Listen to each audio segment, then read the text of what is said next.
Welcome to Uncommon Knowledge. I'm Peter Robinson. Be sure to follow us on Twitter at twitter.com/UNC Knowledge, twitter.com/UNC Knowledge.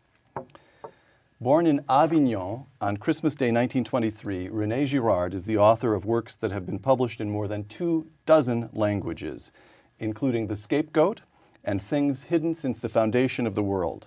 His latest book, Archivé Clausewitz, will be published in the United States in 2010 as Battling to the End: Politics, War, and Apocalypse. In 2005, Professor Girard received the highest honor in France, induction as one of the 40 members of the Académie Française. One source of René Girard's thinking, a close reading of The Golden Bough, Sir James Fraser's classic study of ancient myths. Published in 1890, The Golden Bough explained that myths throughout the ancient world contained a central element, the periodic sacrifice of a sacred king, dying and then resurrected. Christianity, The Golden Bough suggested, represented nothing but one more such myth, a point to which we will return. René Girard, bienvenue. Thank you. I'm very happy to be here. Segment 1, Insights. Mimetic desire. To quote one of your interpreters, Gil Bailey, quote, "Desire, as distinguished from animal appetite, is always aroused by the desire of another." Explain. If, in order to invent desire, because desire is not natural, desire is not animal. Is it human? We don't know. It sometimes is human, sometimes it seems very inhuman. But how is it born? I think desire usually is born out of the contemplation of someone else who is desiring and who designates to you the object is desiring as desirable. So every college student who wants to be an investment banker, obvious, they want to fly around in their own jet and Yes. drive a Maserati. But how does this apply to the ancient world? Well, to the ancient world, it has to apply in the same fashion. The objects are different, but the structure of desire, the triangular relationship of desire, object, model, and subject are the same. Serpent, Eve, apple. Serpent in the mimetic theory of desire is a symbol, an image of the mediator. In other words, the one who directs the subject towards the bad desire. The churches, who know what they're talking about much better than most people think, know that example is the key to bad as well as good behavior. And this is nothing but what I call mimetic desire. So that's why the church uses the phrase the occasion of sin. Yes. Now, Gil Bailey once again, the imitative nature of desire leads to conflict.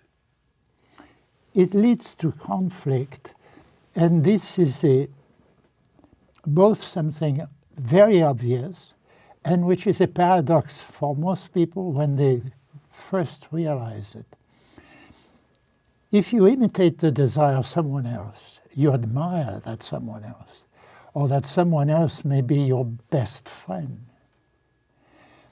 But as soon as you both desire the same object, and the objects really desirable exist only in one copy. In ones. So I shouldn't say copy because it's not a copy. It's the original. There is only one There is Helen, only one Helen of Troy. Original. And therefore they have to fight. Therefore the theatrical situation par excellence is a situation of two people desiring the same object because they designate that object to each other. Once the imitated subject realizes he is imitated, this reinforces his desire. He said, I certainly selected the right object. As soon as this man saw her, he fell in love with her, like I did. Therefore, we are right. Therefore, I'm more convinced than ever that I should desire her. Therefore, he's my enemy. All right. I'm chuckling because as the audience will learn, as simple as it sounds, it explains everything in a way. Let me quote you yourself, René, this time. If this moves on to your second basic insight, the violence and the sacred. If there is a normal order in societies, it must be the fruit of an anterior crisis. Explain. It must be the result of an interior crisis because people polarize around objects of desire. And this can be regarded as true even for food, for shelter, for places where you can live and so forth. So you can be sure that the human population in prehistorical time gathered around the same places because they were desirable, because there was water there and so forth. And they were united by that same desire. And they were separated because very often there was not enough of whatever was needed, water, shelter, food, and they started to fight. That's why I don't think we should say man is so bad, that he will always fight with his fellow man, even when he associates. The people he associates most closely with are the people he fights most often with. They do because they are both moving toward the same thing. And these things are never in sufficient number. Or even if they are, you tend to trust your model. All right. Because you admire him. So you say, he's seen in the object something more than I saw, and therefore I must follow him more than ever. And this works both ways. As the one who desires first is imitated in his desire, he's confirmed in that desire. But the conflictual situation is all over the place, it's coming from everywhere. All right.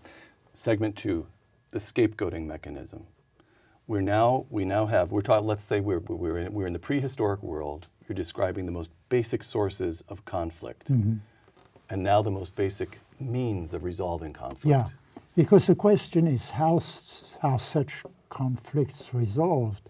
They have to be resolved at least part of the time for groups of human beings to gather permanently together and so forth. So the question is, how do societies manage to exist? People imitate each other. People imitate each other in their desire. But they also imitate each other in their dislikes, I just said. And therefore, when you have a conflict which is particularly visible and obvious and so forth, there will be a tendency for the neighbors of the people concerned to move with the stronger of the two, the most convincing of the two, and be on his side against the other one. And when you have a second one, you have a third one, a fourth one, it becomes easier and easier. And the mimetic, because all this is always mimetic. You see, that's the thing you have to see. The real motor is imitation each time. Imitation of friendship, imitation of desire, and imitation of conflict. So, if it is so, there should not be any human society. It should be impossible. Total conflict all the time. Total conflict all the time. But if you have that total conflict, you also have a way in which this conflict is automatically, cancelled and resolved by. And it is when people imitate no longer the choice of opponent, but also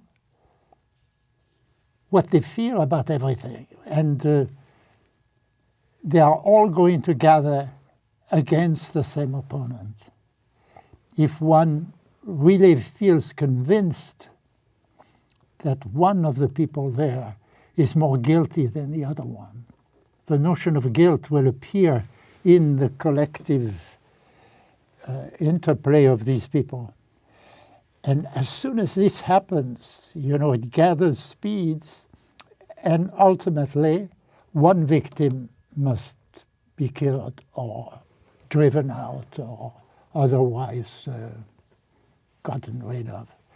And this is what I call not I, but everybody calls the scapegoat. The word scapegoat comes from the Bible, the Tyndale translation of the Bible in English.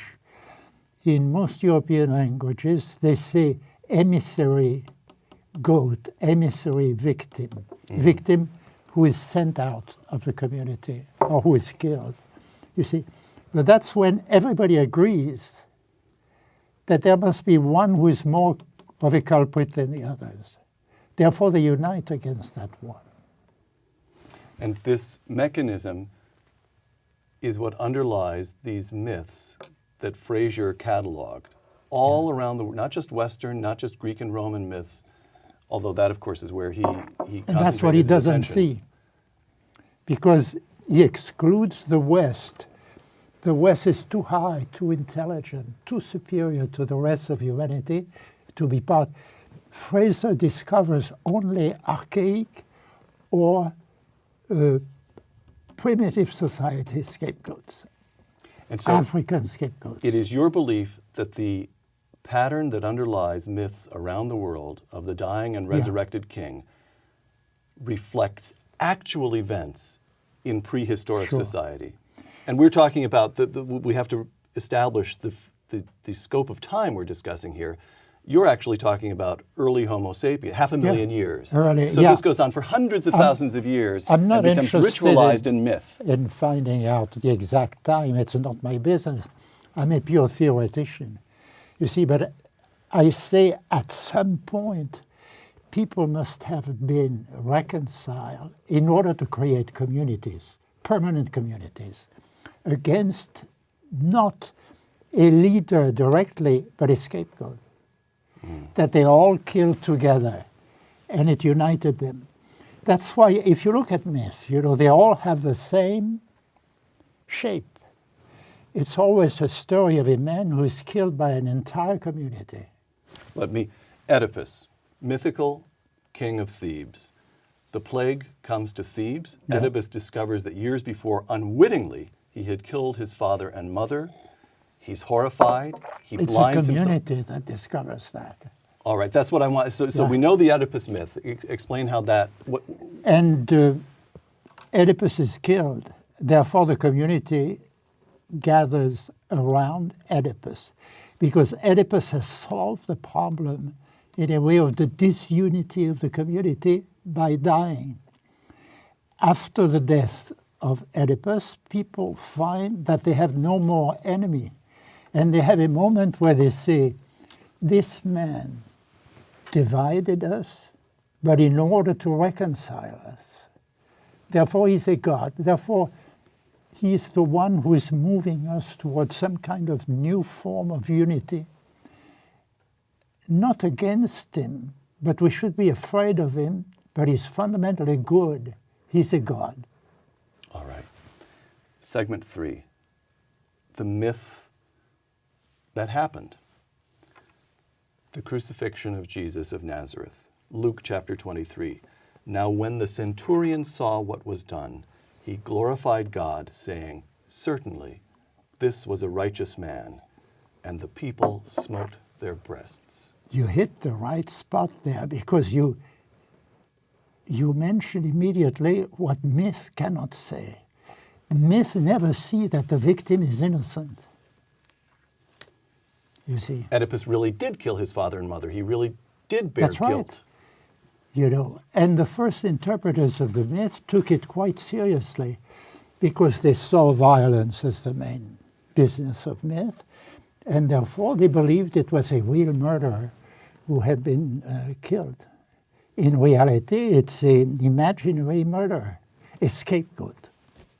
But the community believed in his guilt. The community believed in his guilt. That's why the community wanted to repeat these things, thought that the God was teaching them to repeat it on new, more victims. That's why they invented sacrifice. All right.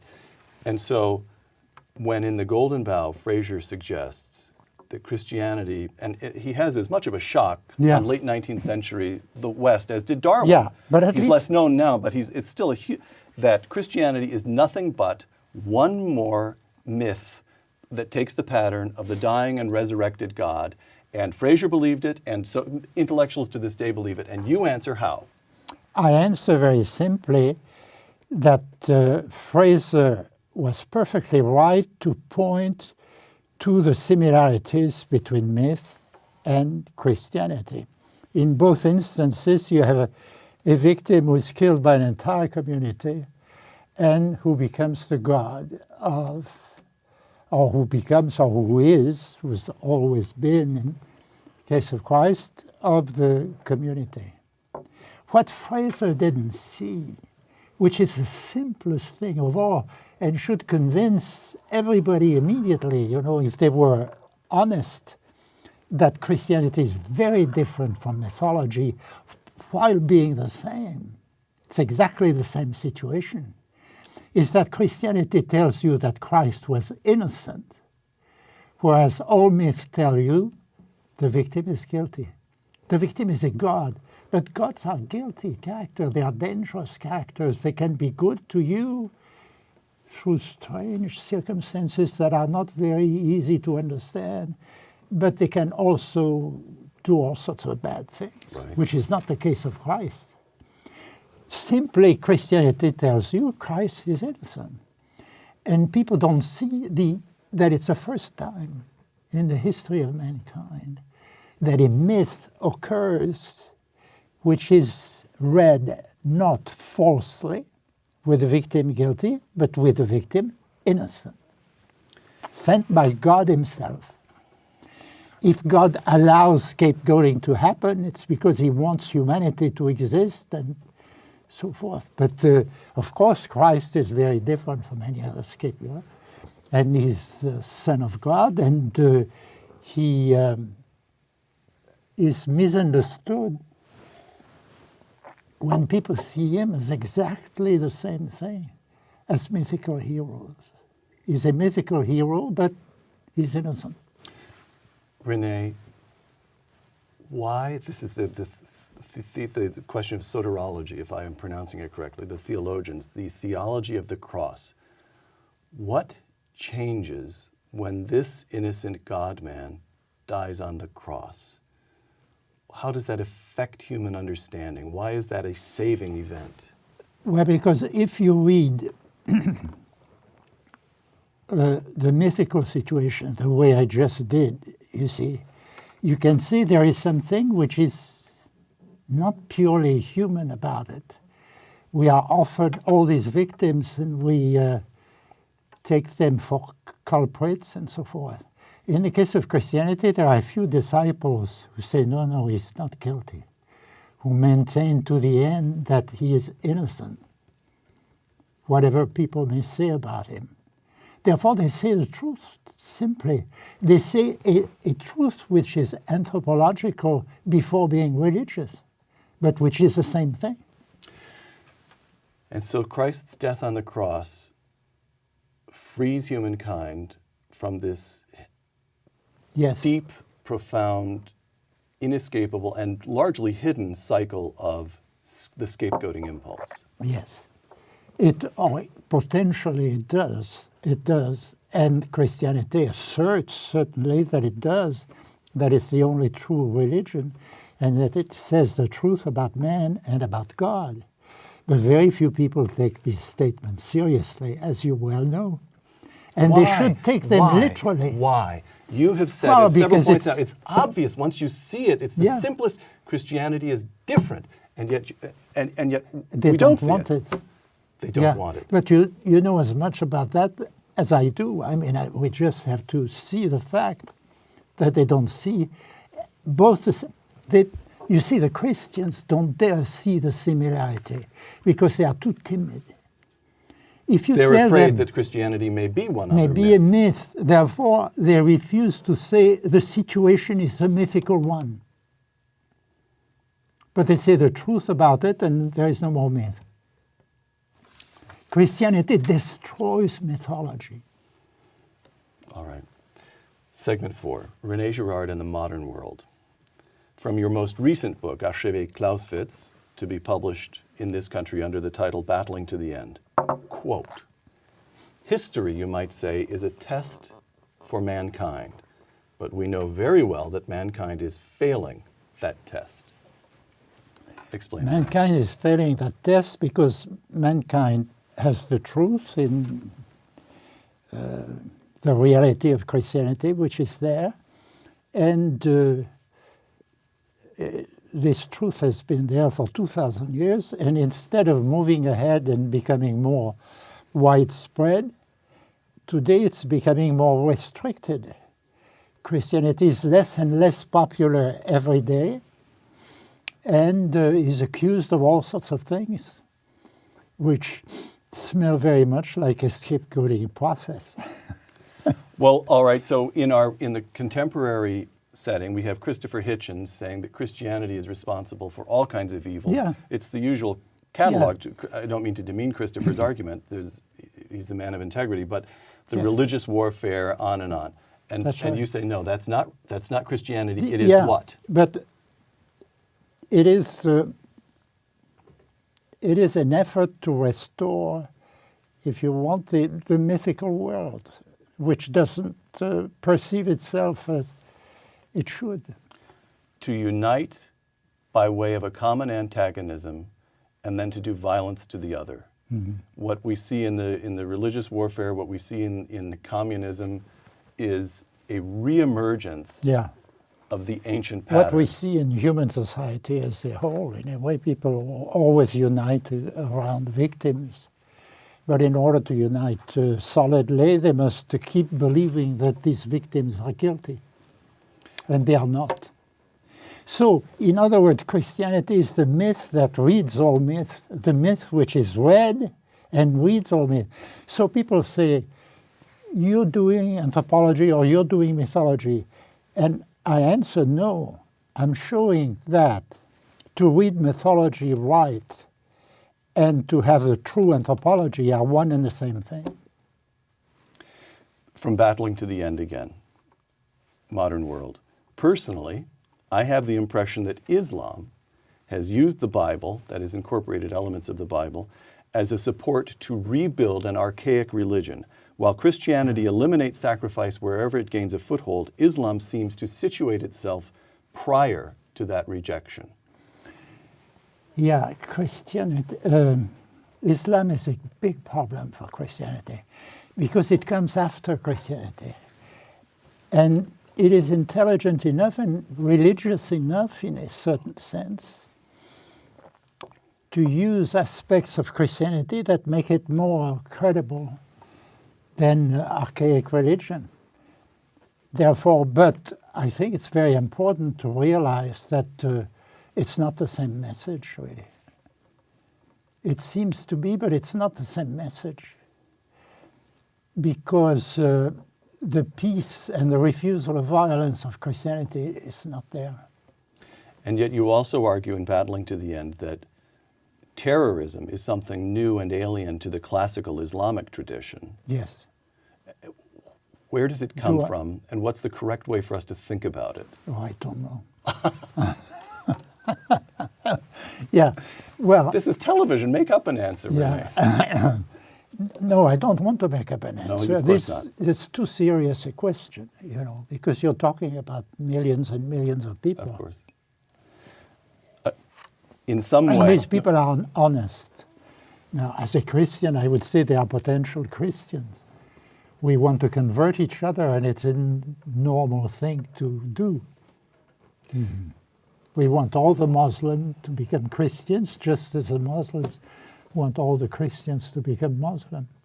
Now, in Battling to the End, you argue that the modern world finds itself in a peculiar predicament. the archaic pattern no longer works No because it's longer been works. exposed. It's impossible to be a genuine pagan. After the Christian event, you just can't go back. It has happened.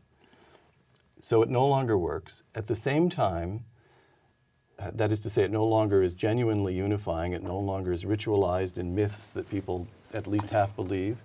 And at the same time, we have the march of technology making the scapegoating mechanism more and more dangerous.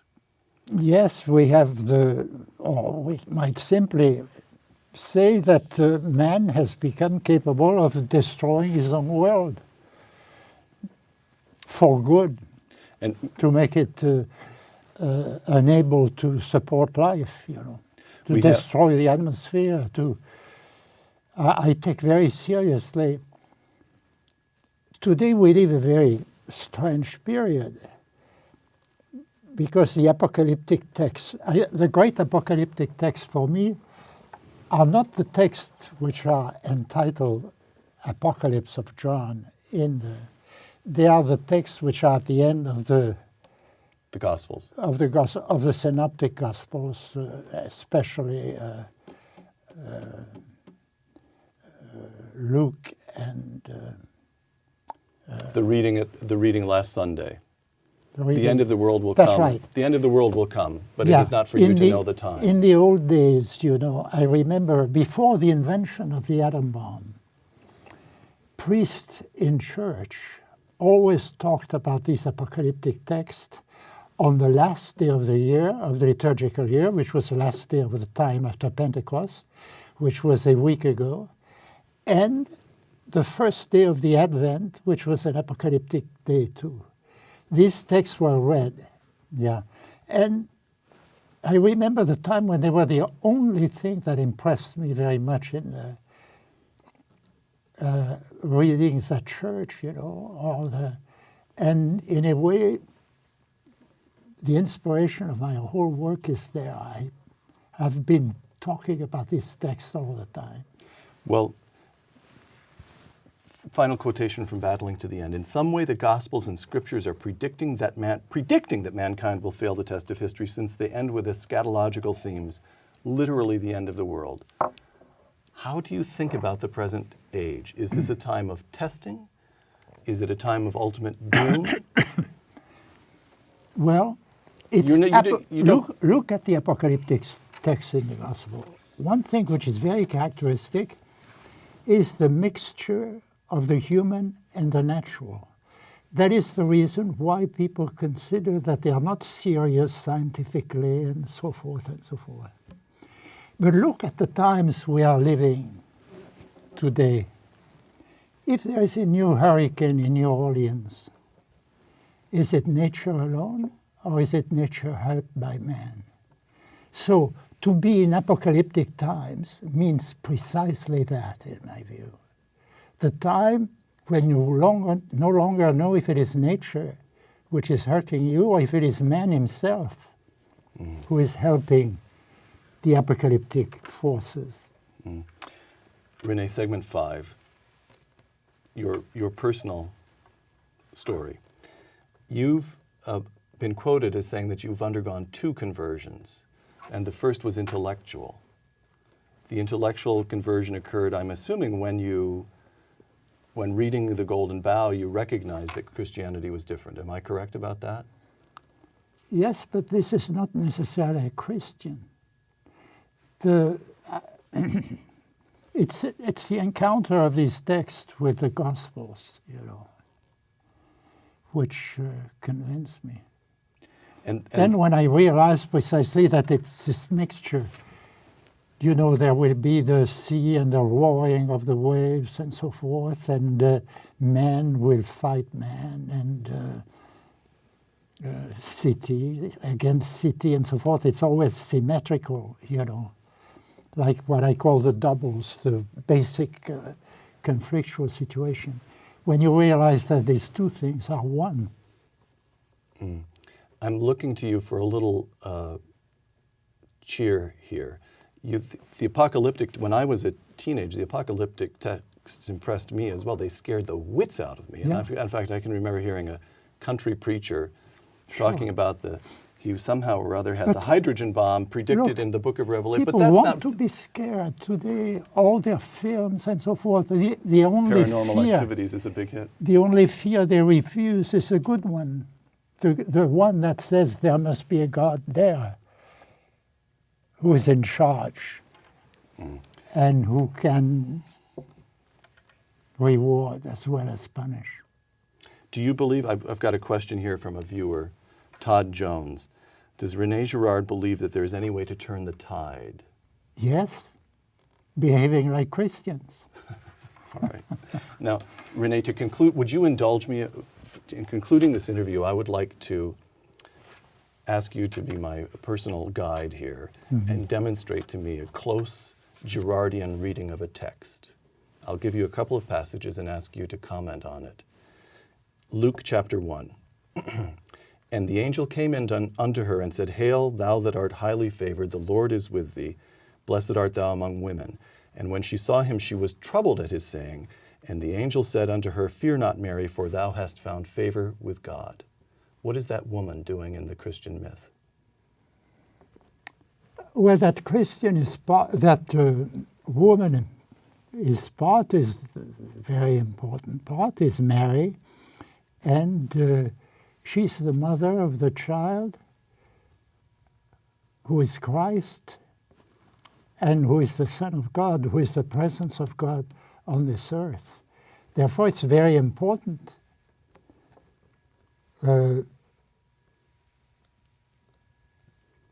Protestant and Catholics give various different importance to Mary and so forth. I don't think it's very important.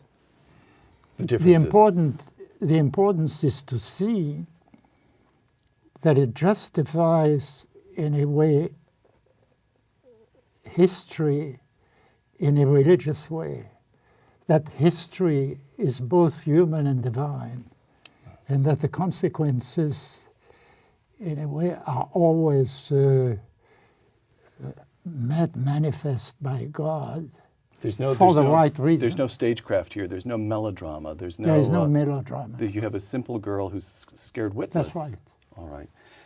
Chapter 2. And it came to pass in those days that there went out a decree from Caesar Augustus that all the world should be taxed. And Joseph went up from Galilee into Judea, into the city of David, which is called Bethlehem. And so it was that while they were there, Mary brought forth her firstborn son and wrapped him in swaddling clothes and laid him in a manger, because there was no room for them at the inn. This is an odd appearance for the God, the dying and resurrected God, to be making. Well, it is the proof and the statement that what is really going on the historical plane has very little to do with the Roman Empire and what was going on in the world in the 2nd century AD. So we begin with, in effect, the front page of the New York Times, Caesar Augustus decree, and then the gospel immediately shows us what is important is a secret, ordinary human truth here. That's right. Taking place in a little out of the way. Yeah, but taking place only in one place, being unique, being something which has to be discovered, which we cannot afford to say, oh, well, okay, it's there, it's unimportant. No, it's not unimportant. It's destiny and the duty of our life to look for the truth, which is hidden from the point of view of the Roman Empire. Final passage, Luke chapter 2. And there were in the same country shepherds abiding in the field, keeping watch over their flock by night. And lo, the angel of the Lord came upon them, and the glory of the Lord shone round about them. And suddenly there was with the angel a multitude of the heavenly host praising God and saying, Glory to God in the highest, and on earth peace, goodwill toward men. Yeah. René, you remember the Second World War. You lived in occupied Paris, the Second World War, 50 million dead, the Holocaust, the tens of millions killed by the communists, all in your lifetime. How do you make sense of, and on earth peace, goodwill toward men? Well, the first sense to make is that most men, and especially the most powerful, were not full of peace and good intentions. And well, human life is essentially drama. And maybe one thing the churches don't emphasize enough is that human beings like drama. They would like to be part of an immense fight between good and evil and so forth. What these texts say is that in their own way, each one of them is part of that struggle, you know, which I think is very important and very hopeful. The ordinary Christian Yes. is not going to read every word of the Girard Reader or every word of your many books. Can you sum up the It's meaning? really very unimportant. He may have insights which are more profound than mine, and he should believe and he should trust that he's a very important man for God, and that his understanding of reality as a religious history is an event that rejoices God. René Girard, thank you very much. I should say Joyeux Noël. Joyeux Noël. Merry Christmas. I'm Peter Robinson for Uncommon Knowledge in the Hoover Institution. Thanks for joining us.